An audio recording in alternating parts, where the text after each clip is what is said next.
ସନ୍ଥଙ୍କ ସଂକେତ। ବନ୍ଧୁଗଣ, ଆଜି ମୁଁ ଆପଣମାନଙ୍କୁ ଗୋଟିଏ ସୁନ୍ଦର ଓ ଶିକ୍ଷଣୀୟ ଛୋଟ କାହାଣୀ କହିବାକୁ ଯାଉଛି।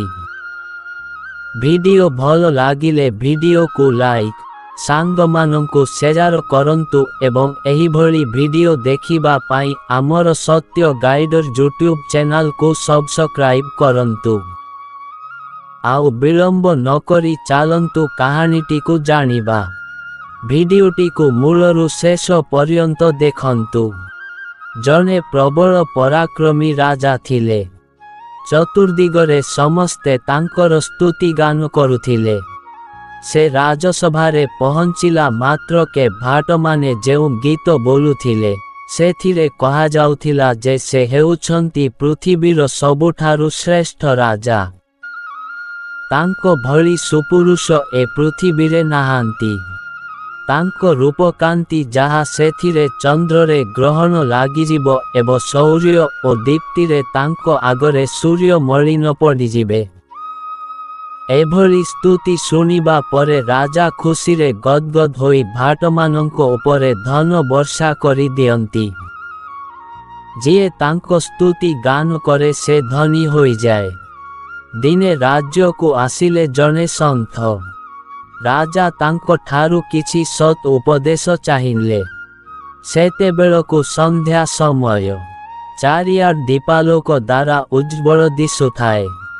ରାଜାଙ୍କ ଅନୁରୋଧ ଶୁଣି ସନ୍ଥ ଉଠିଲେ ଏବଂ ପାଖରେ ଜଳୁଥିବା ଦୀପକୁ ଲିଭାଇ ଦେଇ ଚାଲିଗଲେ। ରାଜା ଏଭଳି କଥା ଦେଖି ଆଚମ୍ବିତ ହେଲେ। ସନ୍ଥ ନ କହିବାକୁ ଚାହାନ୍ତି ତାର ମର୍ମ ଭେଦ କରିପାରିଲେ ନାହିଁ। ସେ ମନେ ମନେ ଏ ନେଇ ଅନେକ ଭାବିଲେ। ଦୀପ ଲିଭାଇ ଦେବାର ଅର୍ଥ କିଛି ଅଶୁଭ ନୁହେଁ ତ? ଏ କଥା ରାଜାଙ୍କ ଏକମାତ୍ର ଝିଅ ଦେଖିଲେ ଏବଂ ବାପାଙ୍କ ମନରେ ଥିବା ପ୍ରଶ୍ନ ବିଷୟରେ ବୁଦ୍ଧିମତୀ ରାଜକନ୍ୟା ବୁଝିପାରିଲେ।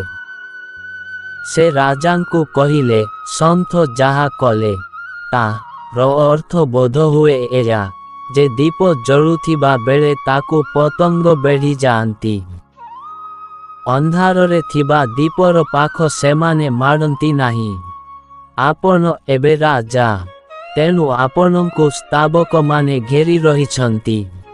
ଆପଣ ଯଦି କେବେ କ୍ଷମତାଶୂନ୍ୟ ହୋଇଯାଆନ୍ତି, ଆପଣଙ୍କ ପ୍ରଭା ରହିବ ନାହିଁ, ତେବେ ସେମାନେ ଆପଣଙ୍କ ପାଖକୁ ଆସିବେ ନାହିଁ।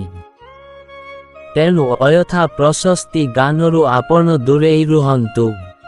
ବନ୍ଧୁଗଣ, ଭିଡିଓଟି ଭଲ ଲାଗିଲେ ଭିଡିଓକୁ ଗୋଟିଏ ଲାଇକ୍ ଏବଂ ଆମର ସତ୍ୟ ଗାଇଡର ୟୁଟ୍ୟୁବ୍ ଚ୍ୟାନେଲକୁ ସବସ୍କ୍ରାଇବ୍ କରିବାକୁ ଭୁଲିବେନି।